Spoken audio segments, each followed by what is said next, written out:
Welcome to the Learning Pines YouTube. We hope this video helps. You start by making tethering possible.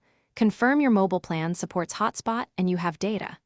Next, set a clear SSID and a strong WPA2 or WPA3 password so strangers cannot join.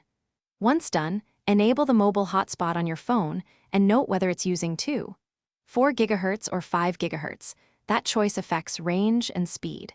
Make sure hotspot visibility is on so your tablet can see the network. Keep the phone unlocked briefly while the tablet connects. On the tablet, open Wi-Fi settings and scan until you see the hotspot SSID you created. Select it, enter the password exactly, and wait for an IP address to be assigned. You'll know you're online when the tablet shows connected and a data icon appears.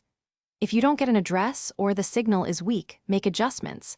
Switch the phone's hotspot band between 4 GHz and 5 GHz, reduce distance, and disable VPNs or firewall apps that might block tethering. Finish by loading a web page or running a quick speed test to confirm internet access and check responsiveness. Also glance at your phone's data usage to avoid surprises. Save the hotspot network on the tablet so future reconnections are automatic, and remember to turn the hotspot off when finished to conserve battery. If things go wrong, here's one key tip. Restart both devices, toggle airplane mode on then off. Then forget the network on the tablet and rejoin using the correct password. Thanks for watching. Consider subscribing if we helped you.